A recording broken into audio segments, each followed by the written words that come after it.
Welcome to today's interview. I brought on Andrea Parker. Andrea, welcome. Thank you. I'm happy to be here. I know, I'm seriously so stoked for today's conversation. We've already been chatting for quite some time in our pre-call, so I should have recorded all of this. But give the listeners a little background. Where do you live and what do you do? Yeah, absolutely. So I am a human potential coach. I live just outside of Toronto in Canada.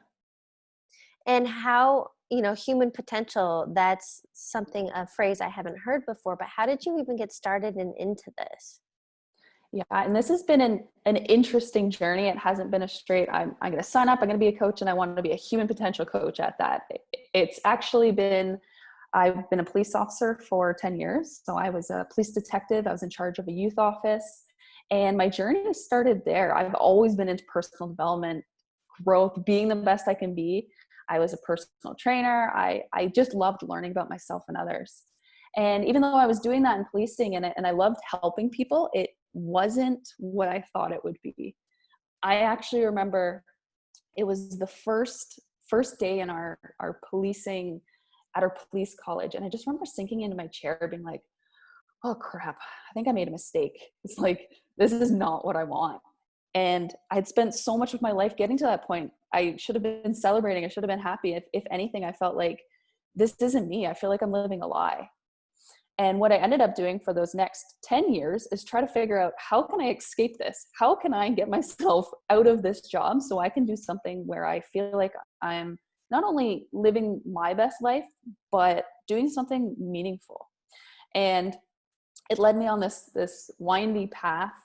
And towards, I would say I was about 5 years into my career. And that's where I started to get what I call baseball bats from the universe. It's where I know I need to be doing something. I'm not doing it. And get little taps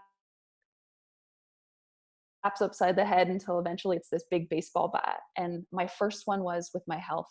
And health to me is super important. But competitive sports, naturally, I was a personal trainer. Like, I loved feeling good. And it got to the point where I couldn't even drive to work. I had adrenal fatigue. I was on these supplements to just get me to the mailbox and back. I had to go every single week. I started to get allergies. I ended up getting what they called was anaphylaxis for exercise. It's like I was literally allergic to exercise, which was insane because I spent most of my life exercising. Yeah. So I started to look at different ways of living, and that's what kind of sparked really me digging into my inner journey. And then if we were to fast forward, I was trying to look at other financial ways to be able to leave. And that's when we bought a rental and we were pumped for it. And we had done all these things. We renovated it, we duplexed it, and the next day it flooded. And that was another baseball. That was like so devastating to me. And it was also a moment where I knew that I had been doing all these things. Like, I had done personal development. I had spent hundreds, probably like thousands and thousands and thousands of dollars on pretty much any course that I could think of. And I had been doing my work. I had been doing all these things, but I knew I had to do something bigger, something deeper. And that's when I hired my first coach. And it was through that where I was already happy with my life. Like, I had this outside success. I had a loving relationship with my wife. I had income properties. I had a 6-figure job, inspiring thousands of kids each year. I had all these things, but I still felt like something was missing on the inside. Yeah. And it almost felt like it was like I was keeping myself stuck, or I was sabotaging myself. Or another way it felt is it felt like I had hit this personal development plateau. It felt like I learned everything that I could learn on my own. And it was like, I'm not getting anywhere, which was so frustrating. So when I signed up for a coach, that's when I started to really commit to myself to doing my inner work. And through that, I was able to experience a huge transformation. So in my finances, they more than doubled the first year. I was able to allow my wife, and we ended up creating a company for ourselves as well. She created her own 6 figures. We created one together. We had more time and freedom. And essentially we got out of the rat race, which was what we wanted. We wanted that freedom. We wanted to create something that was inspiring. And I wanted to share these principles and tools that I learned from my own journey with other people. So it wasn't like, yay, I'm going to be a coach. It was like, I don't know how people create their most amazing life without this information. So it was more of a calling, a mission. It was something that I knew from my heart that I needed to do. I want to stop you real quick right there, because although people may not have been on your exact journey, so many people can relate. And I had something similar. I was in corporate for over a decade, but I just felt like hamster on a wheel, going through life's motions, internally seeking, like I was being pulled to, I wanted more. And a lot of people call it seeking passion and purpose. And so I want people to know that there is a reason behind that. Follow the pull, follow the urge. And then a lot of people get so consumed in personal development, they're seeking the next high. And there's got to be a point where you stop, you step back, and then you start implementing. And my question, or I would imagine what happened with you and the coach, is you finally had accountability. You had someone to call you on your shit, someone to say, hey, you're not showing up, or let me fast track your progress. Absolutely. So there's two ways you can do this. A lot of people either listen or they act. Oftentimes they're not doing both. And when I mean listen, like actually listening, what is it that you truly want? What is it that you truly desire? Knowing that you're worthy and you're capable of that. And often this is essentially from living from your heart. And this is calling you out of your comfort zone. So a lot of people aren't listening. They're just acting. And a lot of the time I was acting. I was really good at doing the action piece. So I could take these courses, I could do these things. I was doing the action, but I wasn't necessarily listening on what was most important to me and acting. Or I was doing the opposite. I'm just listening and I'm not actually putting in the work to do it.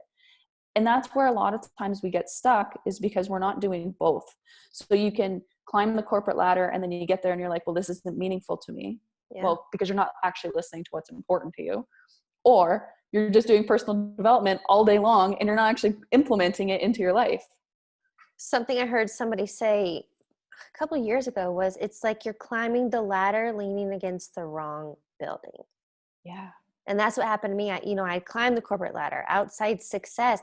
I had that, and I was still miserable. So I don't think it's about chasing the achieving. It's about finding the fulfillment. But something I want you to deep dive into is, number one, what is a subconscious limiting belief? We all have them. Where did they begin? And how do we, if we want change in our life, if we want these desires and this passion, purpose, fulfillment, how do we get there? So good. And even when you were saying I can picture, okay, that ladder's on the wrong wall. It might be, but that also serves us too. So let's start with, there's two stages of human development. So there's essentially two ways. The first one, everybody goes through this phase. So in this first phase, think of it as, let's imagine you're like this little spiritual Buddha-like being before you come on earth, where you know that you are capable of living your most amazing life. You are worthy of having, being, and doing anything that you want. You can do pretty much anything.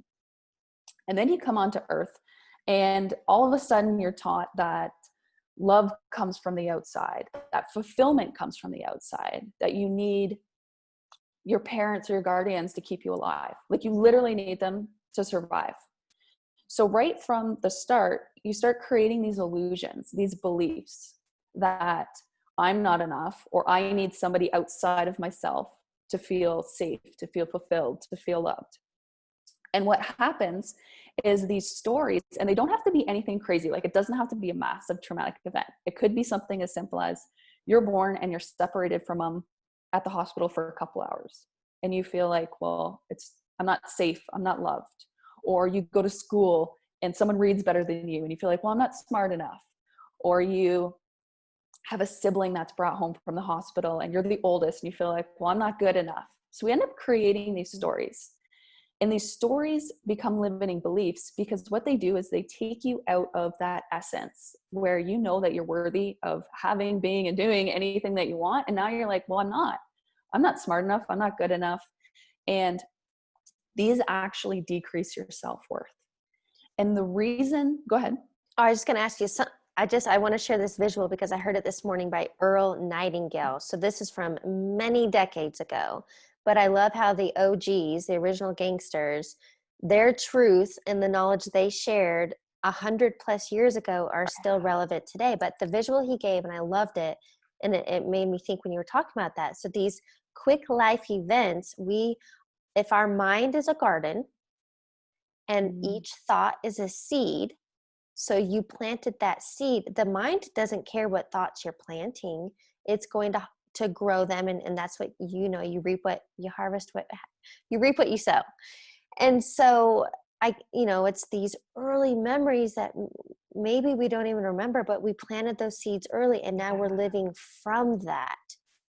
So how do you go, because sometimes what if we can't remember that earliest memory? How do you still pull the weeds, plant new seeds?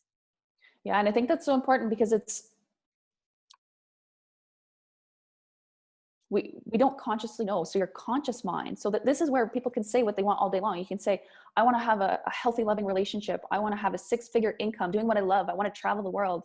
But if you don't believe it, because when you were 2 years old, you created this story that I'm not worthy of love. It's like someone pushes a button and you revert back to how you were when you were 2. Consciously, so you're saying, I want to have this desire. Your conscious mind is the same size of a football. It's like a football.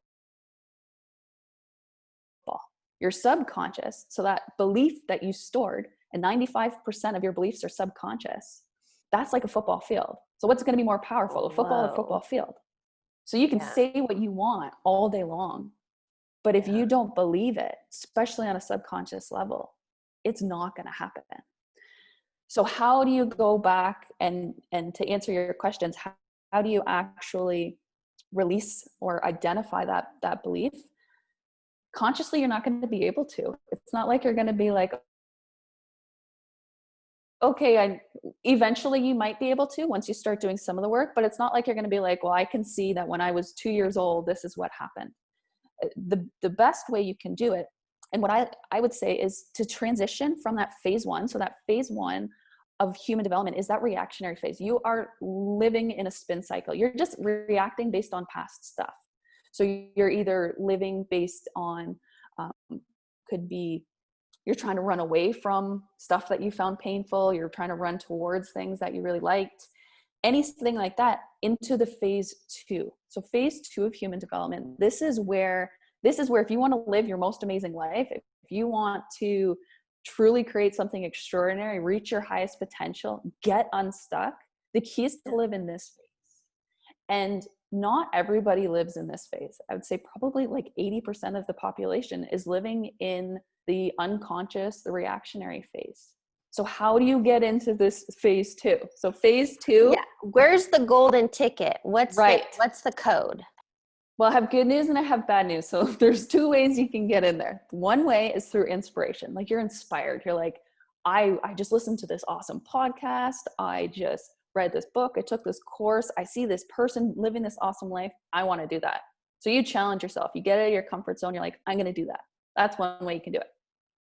Most people, like 9 out of 10 people, wait for that baseball bat from the universe. So most people get into phase 2 because most likely something very challenging happened to get them to wake up. So although it's challenging, at the same time, this is your opportunity to enter into phase 2. This is the really cool part. So for me, my baseball bat was, our rental flooded, and I could have continued to live in phase 1 at that point. I could have continued to try to figure it out on my own and do what I was doing and remain stuck.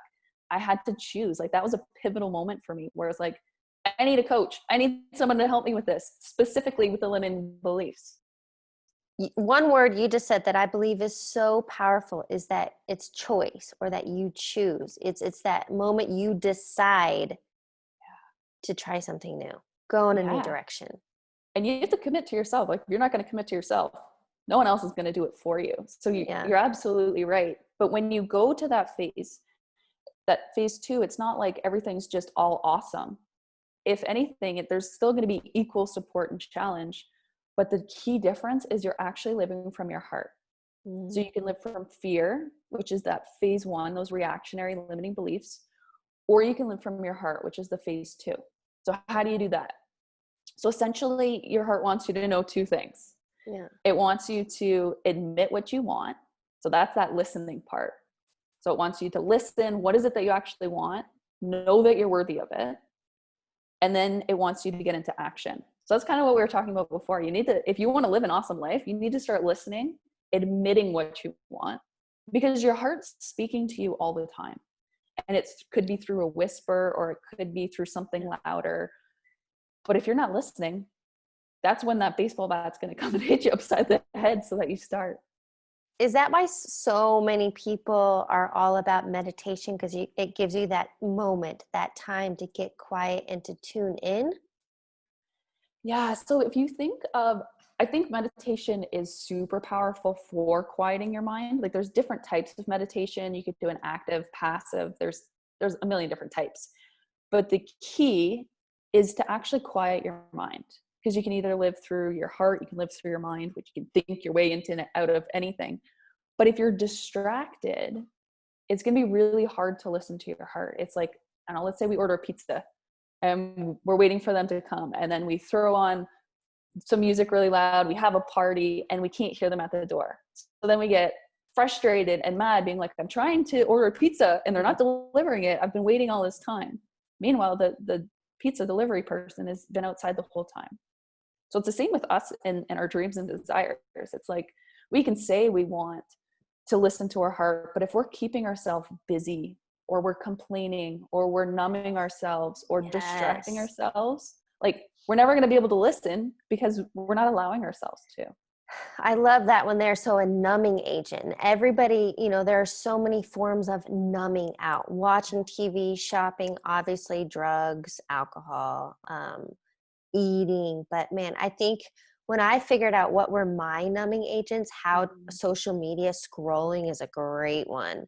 Whatever is distracting you or keeping you from that thing you really want to be doing. And then, but even if you're aware, I think awareness is key, but even if you're aware, how do you stop that behavior? I think the key to know is that at some point you're doing it because it's serving you. And you got to figure out, how is this actually serving you? And figuring out, so it's probably keeping you feeling safer for most people, or it's you don't have to actually feel what it is that you have to feel in order to do it. So doing your inner work and is one of the most courageous things you can do. It's not like a walk in the park being like, okay, this is going to be all awesome.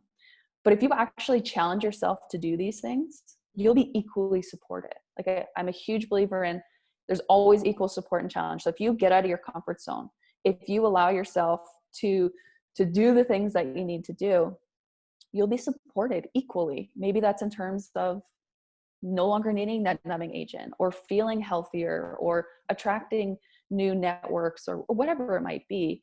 But the key is knowing that it has served you, and that's why you're doing it.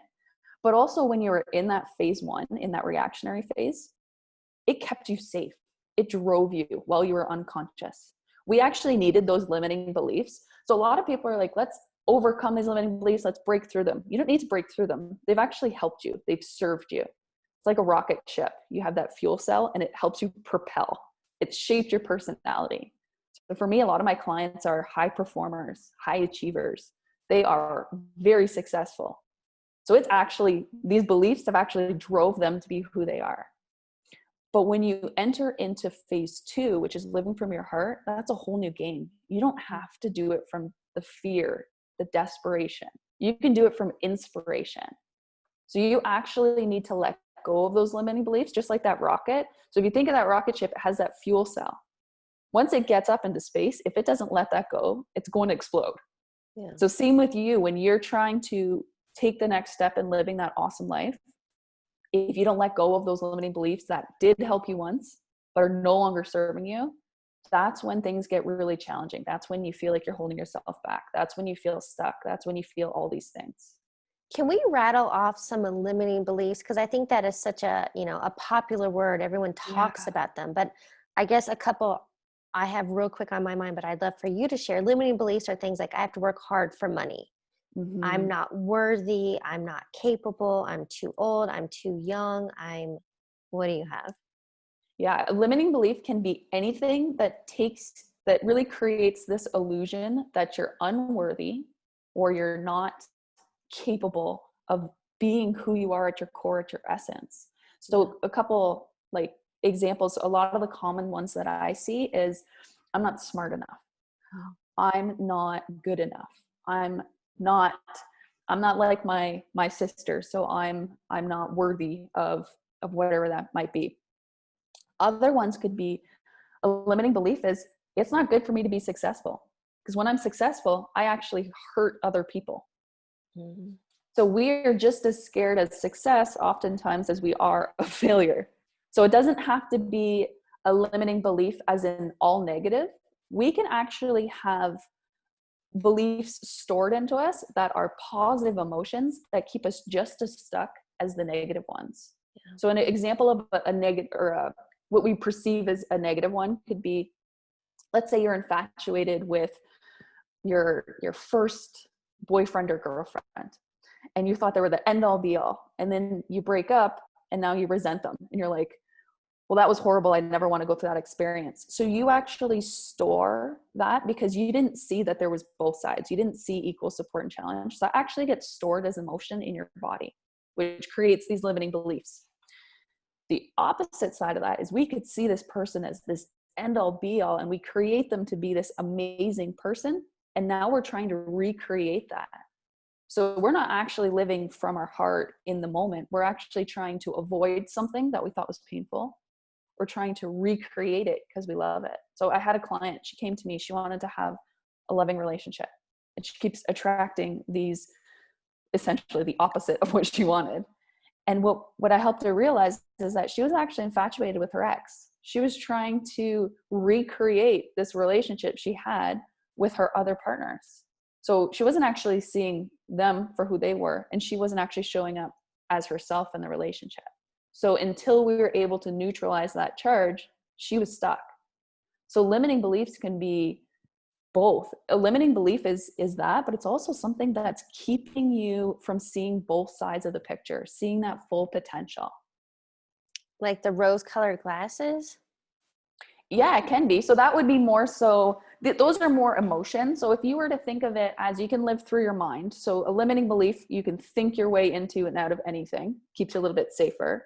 The other way is your emotions. Mm-hmm. So emotions can create these limiting beliefs. And that could be the rose colored glasses, or it could be this sucks and everything doesn't work out good for me and nothing ever good happens for me. And I can work as hard as I want. I'm not going to get ahead. So it can be both. Yeah. The key is to live from your heart, because when you're in your heart, nothing's missing. And when you're in your heart, you actually experience love, gratitude, inspiration, or wisdom. So What does love, that mean to live in your heart? yeah. And that's so hard because it's such a easy thing to say, but it's really not that straightforward. But when you live in your heart, it could be so love, gratitude, inspiration, and wisdom are the key ones that bring you there. Gratitude is such an easy way to get you into your heart. It helps you transcend and transform back into your heart, because emotions disconnect you from your heart. When you see something as more good than bad or more bad than good, that takes you out of your heart. Just like that example with my client. She's like, this person's all awesome. Well, that's not the truth. So that actually took her out of her heart. Question, real quick. Is that anytime you're judging, good or bad? So any form Yeah. of judgment gets you out of your heart.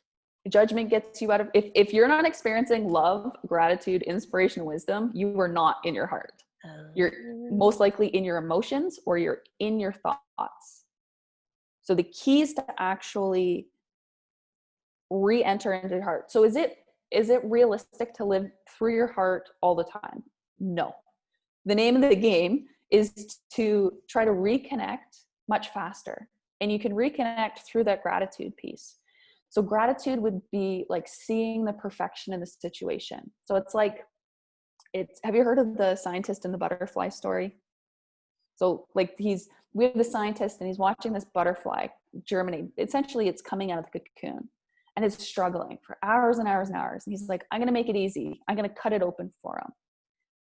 But what happens is the butterfly needed to struggle. It needed that resistance in order for it to fly and survive. So when we're in that phase 1 of human development, we just want things to be easy. So we think when I'm good, good things happen to me. When I'm bad, bad things happen to me. And that's not the truth.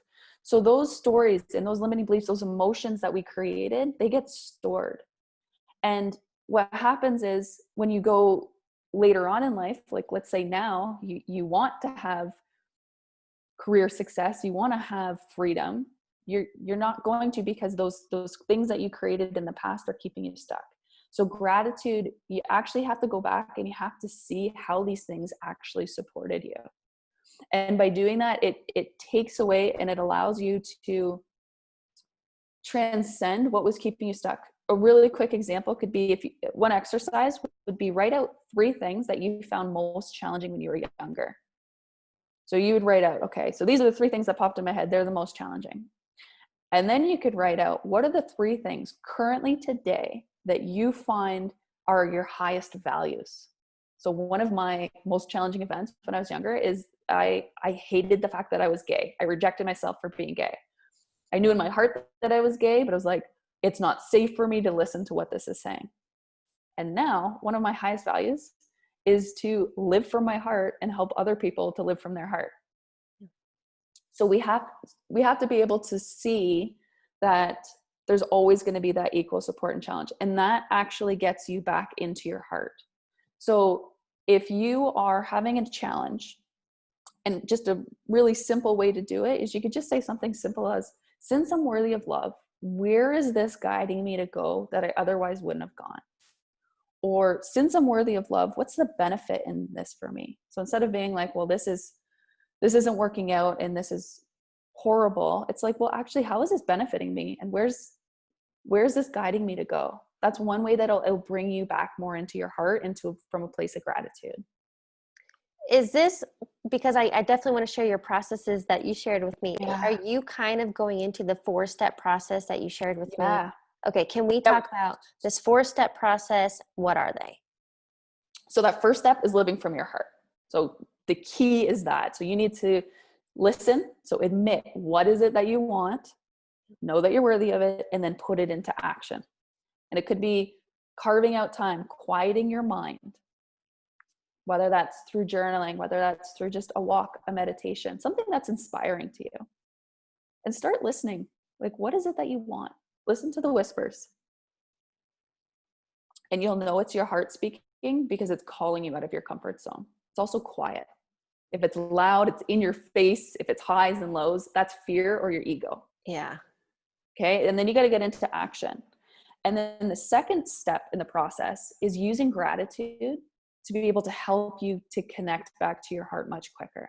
So using seeing the perfection in the situation. I love doing, even if it's not necessarily a pro and con list, but you can write down what are the negatives, what are the drawbacks, and what are the benefits of how whatever happened or is happening to you is serving you. And that's one way it'll neutralize that emotion, because you want to live in your heart, not emotions, and not solely through your mind. And then the third one is releasing those beliefs, or at least identifying them. We want to figure out, how do you know you have a limiting belief? And then what do you do next with it? Yes. So that's a big one, because oftentimes you're not going to create what you want in life. You create what you believe. And that's something that my mentor shared with me. So you're not going to create what you want. You create what you believe.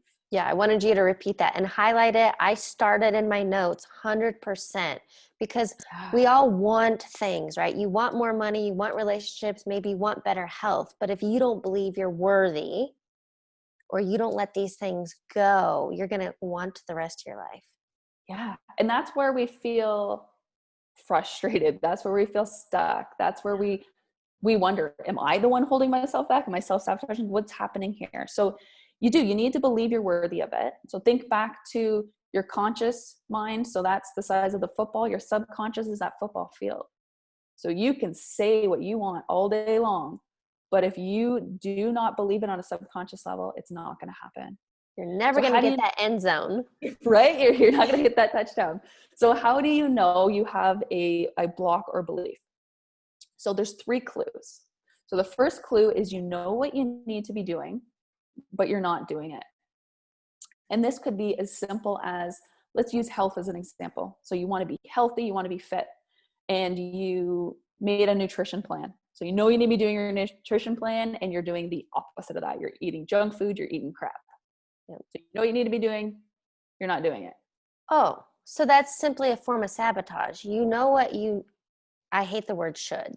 Yeah, you know what to do, and you're doing the opposite. So that's what you're saying. And so you're sabotaging because then you can't fail. Yeah. And you know what you want to do. Maybe should's not, I love that word reframe. I think want to do is more inspiring, but also could be like a client of mine. She wants to have the freedom with her coaching business. So she wants to bring in more clients. So as part of that, she designed this plan where she wants to put more content out there. That's her plan. And she's not doing it. She's doing anything but that. Mm. Or you want to pick up the phone call and invite somebody to an event, and you're doing anything but that. Yeah.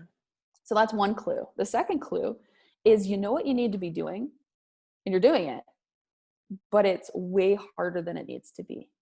So let's say you're updating your website, but it is a struggle. Every day you're like dragging your feet to get there, and you're like, I hate this. And it's just this huge inner resistance.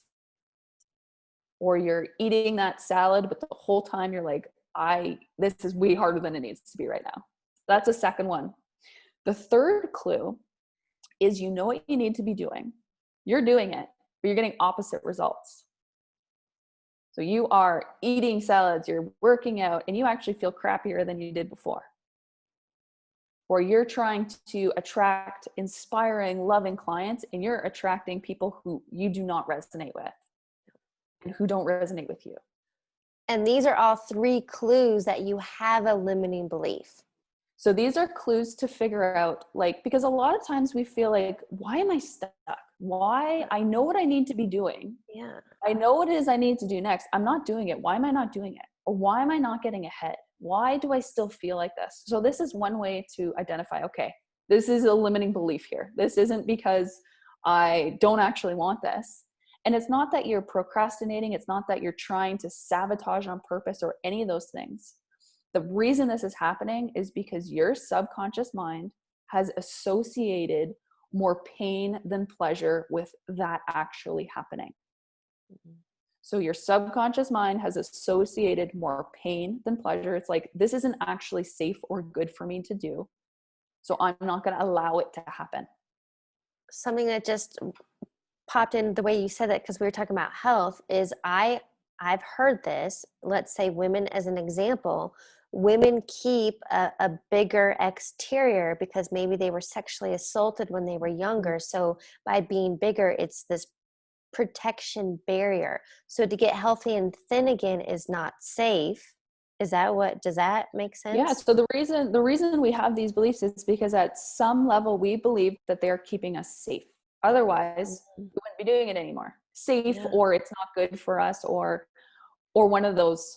Could be any of those. But yeah, that would be an example of a subconscious belief. It's not like they're consciously saying, well, I'm going to continue to keep more weight because this is how I feel. A lot of it's that subconscious that we don't even know that we have stored.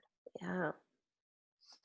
And it could be something like, one of my clients, she always felt like she was going to get in trouble. So she was scared to take her business to the next level. She had 6 figures. She was going for multiple 6 figures. And every time she hit a certain revenue, she couldn't get past that number. And what it turned out being is when she was 2 years old, she was in her crib and she was crying. And her dad came in, probably working nights, and yelled at her to stop. So she associated, when I ask for what I want, when I speak my truth, when I do what it's not good, I get in trouble. I'm not going to ask for what I want anymore. So for her, she'd hit a certain point and she'd be like, I know that I want to earn 300,000, 400,000, but it's not good for me to do that. So I'm not going to do it. So it's not like she knew that and was doing it on purpose. It's that we have these beliefs that we created, and then someone's pushing a button. It's like Pavlov was the Russian scientist, where he would feed his dog, ring a bell, and all of a sudden the dog learned to salivate, or would salivate with just the bell and no food. Yeah. Same with us. We have conditioned responses. So it could be physical, like if I actually had a lemon here and I cut it open and we imaginary walked it through and I gave it to you, without a lemon, you'd probably still salivate. So that's a conditioned response, but emotional conditioned responses are just as powerful. And that's what we're talking about with these limiting beliefs. They are emotional conditioned responses because your subconscious mind, when it was young, created this story that this is bad for me or this is good for me. And now you're just pushing that button and going back to when you were that age. Yeah. So question for you, because we've touched on so many golden nuggets, like this is such powerful information. What are key takeaways to implement or to understand in order to make change? The biggest one for me, the most game-changing thing you can do is to challenge yourself to do your inner work and have a tool or a resource to help you to be able to release these limiting beliefs. So for me, I use a couple, but essentially step one would be connecting with your heart. Like if you're not at the point where you're totally ready to dive in and actually create deep change through releasing this stuff with a coach, I would start with step one. What are some simple things that you can do to connect with your heart? So you can live through fear or you can live through your heart. Start carving out time. What is it that you actually want? And I can tell you, in pursuit of you living your dream, living your most inspiring life, following those little action steps, things will pop up. And that's when you'll be like, okay, I can see there's a limiting belief here. Yeah. And at least you're aware that it's a belief and it's not who you are. So there's nothing innately wrong with you. It's just a belief you've created because it's somehow serving you. So then you could be a detective and be like, how is this still serving me? I wonder why this is still serving me. But the key is, if you are ready for deep transformational change, is to jump in and actually release these limiting beliefs. Because otherwise you're just going to be on this hamster wheel trying to do something that your conscious mind is saying, and your subconscious is like, no, we're not going to do that. What you said there reminded me, Abraham Hicks, who we both have listened to and I seriously love. But Abe always says, a belief is just a thought you keep thinking. And I love the idea that thoughts or words only have the meaning we attach to it.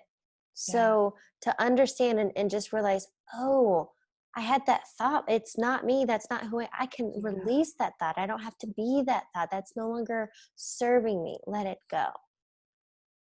I love it. Because then you're the conscious creator. You're not just running on autopilot. It's like you are stepping up. Yeah, you are the one there, opposed to just this belief running you, for sure. Oh, I love that. Okay, so a couple questions I want to ask you to wrap up the interview. Yes. The first one being, what is a quote or motto that you live by?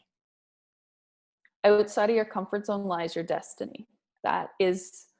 So outside of your comfort zone lies your destiny. So if you challenge yourself to live outside of your comfort zone, you will be supported. If you just look for support and you just want to stay in your comfort zone, the universe is going to challenge you. So call me a control freak, but I would rather challenge myself. Yeah. If I'm going to be challenged either way, I'd rather challenge myself doing something that I absolutely love, or that's in alignment with what my heart wants or my vision. So outside of my comfort zone lies my destiny is probably the biggest one. Even when I was transitioning out of policing, when I go into, we're looking to relocate, we're buying our dream house on the lake, like these things, even though they're inspiring to us, they're still scary. So outside of your comfort zone lies your destiny. I love that. Second question, what is a book you're currently reading or highly recommend? Right now, I'm rereading a couple of Dr. John Demartini's book. A really good one that I've been recommending to a lot of my clients lately, it's an oldie but a goodie, is The Gratitude Effect. And he is actually my mentor's mentor. So a lot of the principles that we talked about today is from my mentor, Lee Janelle, and through Dr. John Demartini. But he talks a lot about the gratitude as well. And I think that would be super powerful to help you to not only connect with your heart, but to be able to moving forward, have some really tangible exercises that you can do to help you. Yes, I love that. Okay, final question for you. What advice would you give your younger self? Have more fun. Like, just enjoy it. Yeah. I think at the end of the day, life is like a trip. So if we were going to Europe, it's not like we'd pack a whole bunch of stuff and we would just sit inside and worry the whole time. It's like, we're going to explore, we're going to enjoy. Life is just a trip.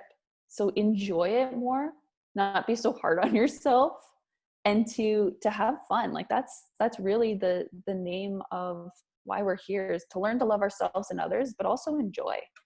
Mm. I love that. And what a great note to end on. Andrea, thank you so much for joining me. Oh, no problem. Thank you so much.